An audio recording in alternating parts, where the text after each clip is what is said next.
Hi friends, Andy Vegan. Today I'm going to show you a how I make my own Buckwheaty Granola. I have shown you one already, how to make Buckwheaties. That is in another video. I always share it under my other videos where I use the Buckwheaties. But today I make it a little bit different. I make a Buckwheaties first in a new and easier way than I show in that other video. You'll find the link here too. But what I want to show you mostly how to make my own granola with it. There are many ways to use buckwheat. Buckwheat is a pseudo cereal. It is thought to be a cereal, but it is not. It is a pseudo cereal. It is the fruit seed. These are buckwheat groats. The unpeeled seeds here are called groats. And it is a fruit seed, and it is used as a grain because it is high in fiber and complex carbohydrates, low in calories, and it has become very important and popular in recent years because of more people have gluten allergies. Gluten allergies are not so nice, especially when it's very tough. You can't eat any cereals anymore. Most have gluten. Oats don't have gluten sometimes, you know. But usually it's not a problem. Gluten is a healthy protein. But when you have an allergy, and more people detect that, well, you want to have an alternative. And buckwheat is perfect. It is also has been cultivated. First they thought it was been from the Balkan, in the Eastern Europe, Balkan area, and then it spread to the East, Asia, and 8,000 years ago, and so that all happened. But now they found also, later they found also another species in the Himalayas. So that's not so clear where it comes from. But it has abundance of health benefits, very important proteins that are very healthy, that other grains have not, leucine, for example. And then it has minerals and vitamins like copper, magnesium, phosphorus, it has potassium, vitamin B, and so many others. It's really super healthy quality. It helps with high blood pressure, with solving other things. It's called digestion, diabetes, control diabetes. There's so many health, but it's really a powerhouse. And I like these little buckwheats. I make usually large amounts of it ahead of time, and when they dry them back, I sprout them, dry them back in a dehydrator. When you have an oven, I tell you that later, but here's what I do. And then I store them in large containers for month and month. In a sealed container, they keep forever. In Asia, they also roast them and have a nutty flavor, call it kasha. That is a very healthy food from the Tibetans, and so it's very well known. But otherwise, you can make it in all kinds of ways you can use. I like the most the buckwheaties for now. And I will show you first, to begin, the very easy way how to make it. And it's really super easy. It's just overnight, you know. Here is two tools that are the most important, one of the most important in my kitchen. Just a little bowl and colander, sieve here, that holds the water. That's what I need for it. And then a plate on top, and that's it, right? You don't need more. And I put the buckwheaty, simply put the buckwheaty into this sieve here, like that. All of it, that's a 2 pounds or so, a kilogram. They purchase, you can get it everywhere. It's really expensive, super cool. And then I put water on top. Here I have a liter of water. Maybe I'll need some more. Let's see. I'll put it on top now.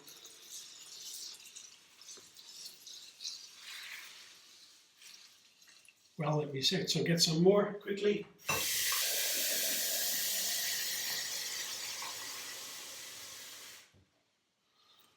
It can't take too much because it shouldn't overflow here. So it's, you know, that to have these tools ready And it's very practical. Now the water comes to the surface, and yeah, there we go. It's fitting right. It doesn't overflow here.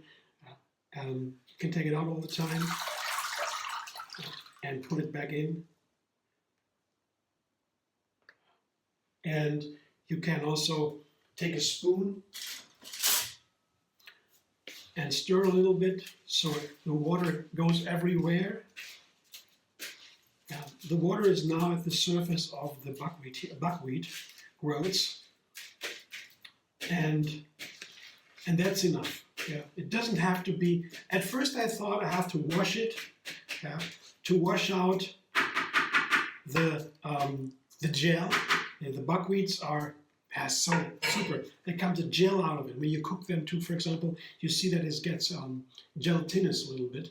It's a pink gel comes out of it. When you soak it too, you will see the water. I'll show you in the next part of the video. I thought, oh, I have to get rid of the gel, but that's not true at all. All the things that I eat in the buckwheat is super healthy, and I talk about that a little bit later. But that, what I do, I will wait now and put it on a warm space, somewhere a dark space, not too cold or that they can sprout. I put a plate on top here, like that, such a plate, and that's it. I can also have another one, another container like this when I would want to make more. It's most important for my kind of cooking that I prepare these foods ahead of time so that I can use them quickly any moment for making a breakfast or so. Yeah. So that is, for now, it's so easy to do that. I will put it now somewhere and I show you when the sprouts are done. Yeah. It's very fast. Overnight, they soak full of water, and then immediately they begin to sprout. And I will show you that in the next video, in the next part of this video. Continues in a moment. So next day, about 24 hours later or so, I will quickly check the buckwheaties. They are buckwheat sprouts to be. So buckwheaties only when they are dried again, dried back, and then we call them buckwheaties. So far they are still sprouts or about to sprout, and after 24 hours I check how far the sprouting has gone, and I see the little tails are already coming out of the, oops, I'll be careful now, there's some, but first, before I show you, before I do that, I show you the juice, the water. You see, this is the water coming out of where the sprouts, the buckwheat groats have soaked. This is needed. You see the color is pink now, a little bit pinkish. There's gel. You see that flows out of the buckwheats groats. The gel comes out of the buckwheat when they are in contact with water. And the gel is also very healthy. That is not something you will throw away. I don't know how to use it now in my kitchen, but what I can do, what I always do when I get my buckwheaties, I put the water onto my flowers. I have some flowers, and it just goes here into the water I reserve for my flowers. Now that's a good use. Well, we have some flowers. They love it. It's the best fertilizer, and it's all natural. And that I want to show you. So now I show you what the sprouts look like now. See, here. It was a little bit difficult with the water. So here is here. That's what I looked at now. They are already a little bit sprouted. You see here. Let me find one. Can you see that? Now the little tails are coming out, but it is very scarce yet. Not a lot, but when you can see, tiny little sprouts coming out, and so I would wait a little bit more until they come out a little bit more, just a tiny little bit more. I show you what I'm talking about. So far, it's a good work, it's a good progress here with the sprouting, but it takes a little bit more time. And you could do it now. You could also now dry them back and put them into a make it a Buckwheaty Granola already. But I prefer to have it a little bit longer, not much. And to do that, I will put again water. I wash again, and then I win a little bit more water from my flowers. Put some more water over it so they can sprout once again. But this is already not necessary. They have already begun to sprout, as I said, and I want to do too much because it should be not overflowing. I guess that's enough.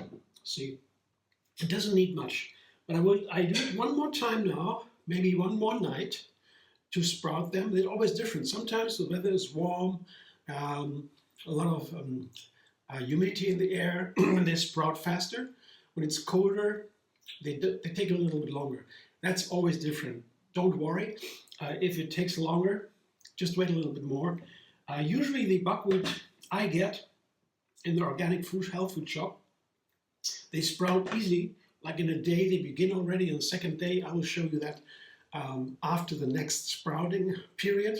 I come back in a moment and then I show you what they look like, and then I transfer them into granola. Now, another day has passed, and I quickly peek in between how far the sprouts have been and so on. And now I find really they're really cool. That's really a nice amount. I show you here what they look like. First, I take the water out again and put on a plate. This is the water I showed you first. This is a precious liquid, not for consumption, but for the plants. That always there are very many minerals, and fermentation is in that liquid. It's very rich food for plants, so they love it. So I'll never throw that away, and I will even produce more in a second because it's so good for the plants. The best fertilizer I found. So here is now what I have so far. Let me a little tool here to show you. Here now, that's what I'm talking about. You see, I give you some random pieces here, random sprouts. See, there are small, tiny little tails. I think you can see it here. They are very little, and they shouldn't be bigger. The larger they get, the more they could taste bitter and sharp when you sprout them longer. They get a stronger flavor. That's not intended. Just a little bit of sprouting like this, that's perfect. Doesn't even have to be that much, but this is a good amount. So tiny little sprouts are enough, so it is 2 days all in all, from the first soaking to the harvest, so to say, 2 days, that's all. And I don't need to do anything about it, just what I did, what I showed you, did nothing else. Just washing them and waiting. And now I wash them again. I put the water here, catch it in a bowl, in a salad bowl, large salad bowl, just to wash them. I don't want to have the water around the sprouts. It might be a little sour from fermentation, so I wash it out and I catch it to feed my plants. Yeah. So they have here just 2 liters, just to wash it. 1 liter first. Now I will shake a little bit or stir a little bit.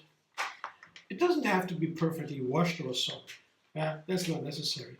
You could wash and wash and wash, but that is not necessary. Yeah. Just the way I do it here, this is completely enough. One more, and that's it. There's still a lot of everything around the sprouts, so it's not really getting rid of it. I will show you the water in a moment, what it looks like. And it's still full of nutrients. Here, the water. It's a lot of water now. and still full of nutrients and flavor and sour and so on. So that goes all in here. Here's it says all in the liquid, solid matter. the plants leather. So I put it aside. We don't need it now. And now what I do is I make the granola, my own granola, the Buckwheaty Granola. So here's a bowl where I mix the buckwheaties, or the buckwheat sprouts. Buckwheaties, they're only called buckwheaties when they are dried already. They're not yet dried. So buckwheat, and I take half of them into this bowl.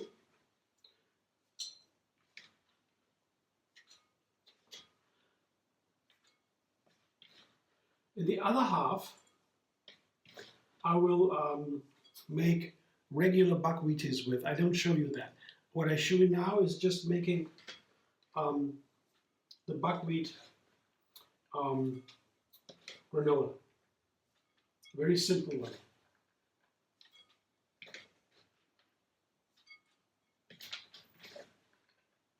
It's good to have a variety a little bit. I like the buckwheaties too.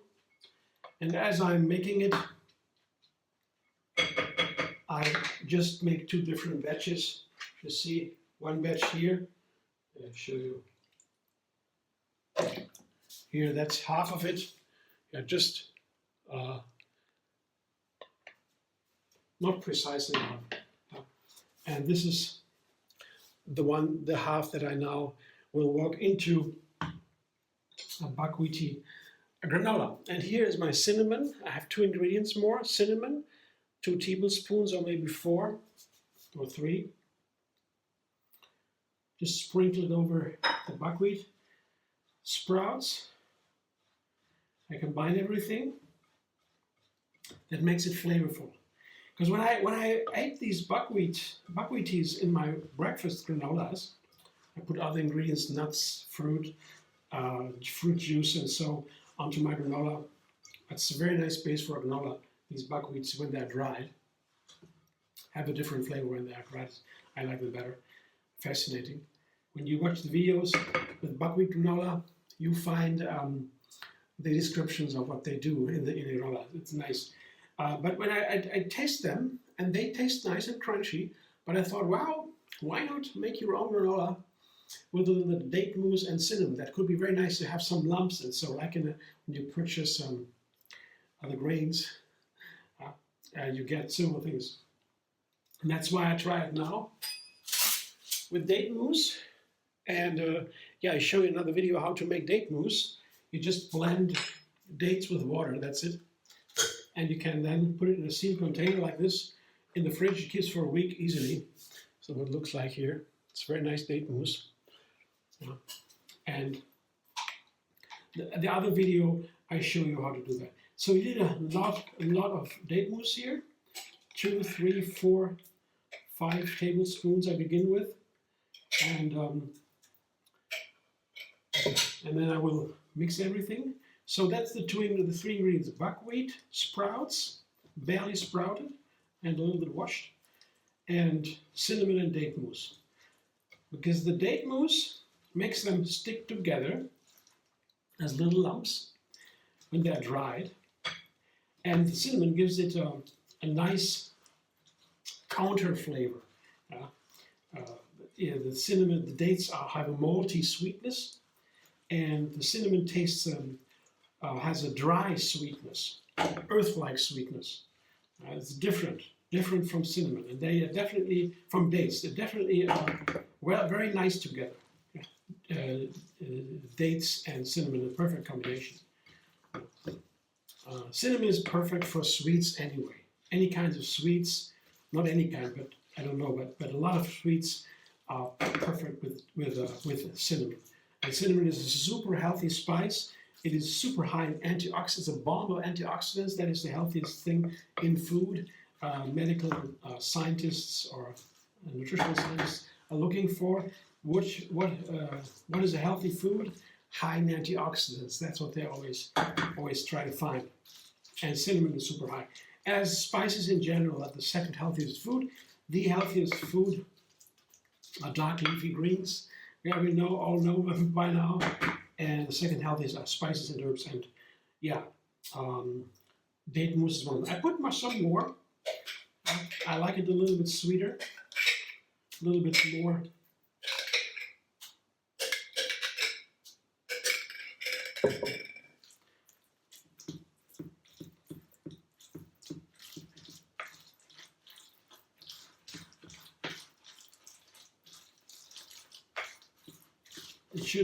It should have a powerful date flavor and cinnamon flavor.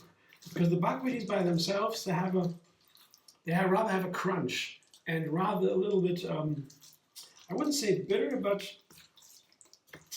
they're not very rich and flavorful. Yeah? They have a nice crunch and they can take other flavors in.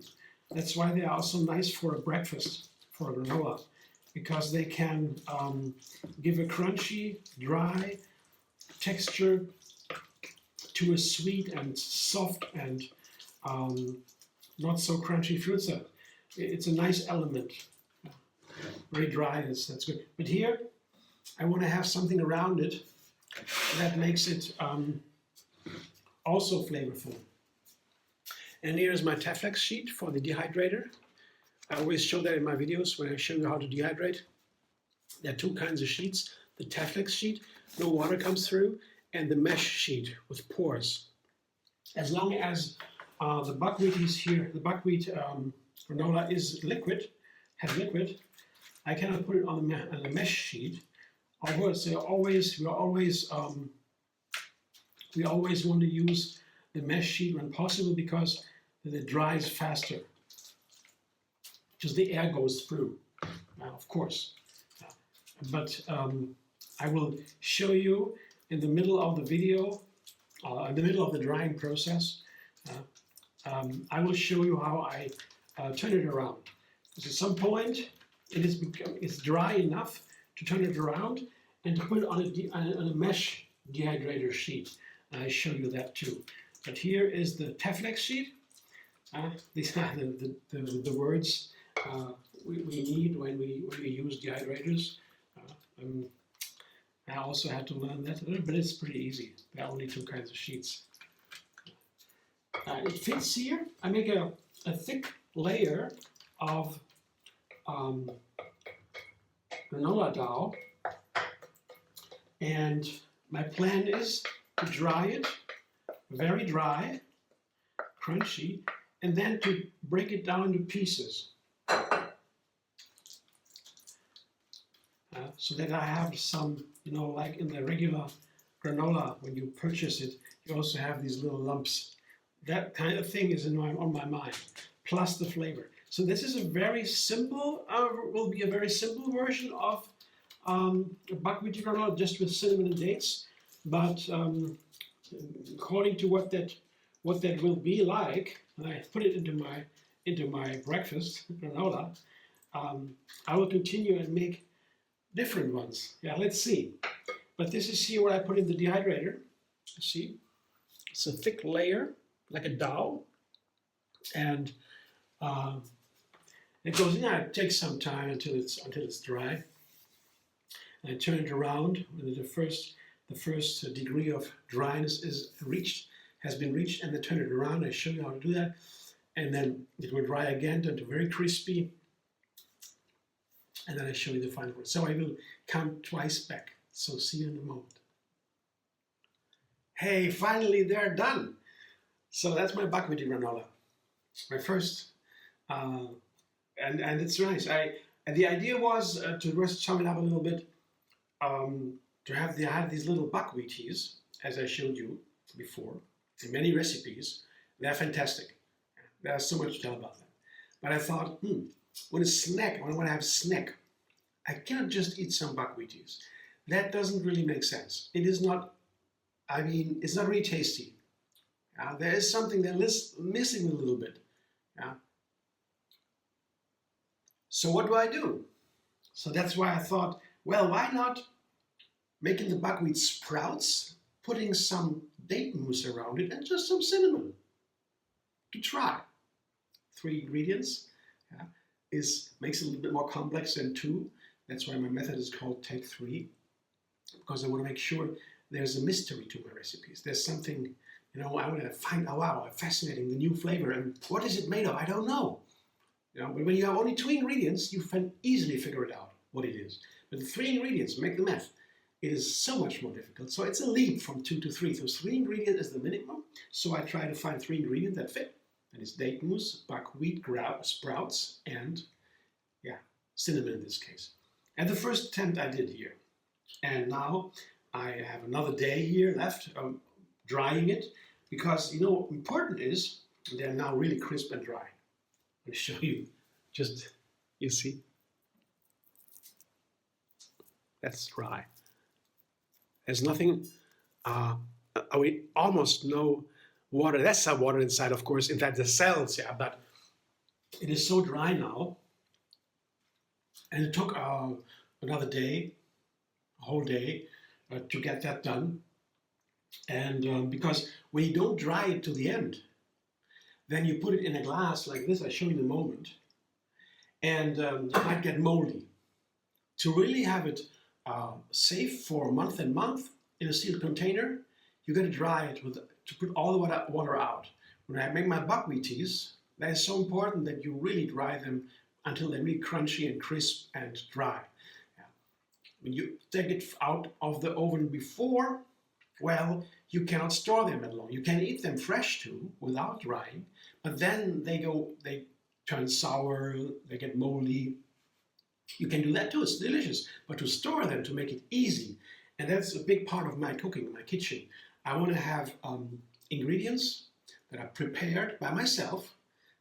I could also purchase grains, my cereals in the supermarket, but I make my own. Okay, that's it. So what I do now is I have broken them in some pieces here. That happens almost naturally. When you dry that, when you have a thick layer of this mass to dry, they begin to break apart. When you make crackers, for example, you have to understand that, because you don't want to have the crackers to break up. You want to have even crackers. Even crackers that, it's a nice bowl here. See? You see, you really can hear how dry it is. It's hard and crunchy. And you just put it in a plant milk of your liking. I would do that here. And I fill it into my glass. I close the lid and store them. I will make a breakfast right away with it, for sure. I'm looking forward to that. It's so delicious. Put a little bit of milk on top and crunch it, and delicious. And then you can add anything you like, of course. I will do some experiments, of course. Does it work with with yogurt? Sorry, yogurt. I don't always do yoga. Just coming from the mat. Does it work with yoga? Yogurt. Has the yogurt to be a little bit thinner? Do I have to put a banana in it or something, as I always do, some flavor? Can I put fruit into it? All kinds of granolas I can make with it. I'm looking forward to that. And then eventually I'll make another one. Maybe with another ingredient. Maybe I add coconut, grated coconut. I make my own coconut, open it, grate it into the little grated coconut pieces. And maybe I just make a buckwheat sprout with date mousse and coconut, grated coconut. And then put it together like this and see what that comes out. Instead of the cinnamon, I take the coconut, the grated coconut. Let's see. Well, there are many ways I can continue, and so much fun. Looking forward to this new, because once you have a basic recipe, this is the basic recipe. 3 ingredients, perfect flavor, crunchy texture, nice to use ingredients without the ingredients together. Once you have that basic recipe, you can build on it and make more recipes with that, building, changing some things, and then it's easy once you have that. But until I had that, took some time. Some meditation, some trying, some more or less this and that, and then now I have it. Well, thanks for watching. I hope you enjoy. If you like my video, subscribe. MD Vegan on YouTube. Have another recipe every single day for endless vegan variety. And find me on Facebook, Instagram, Pinterest, and X.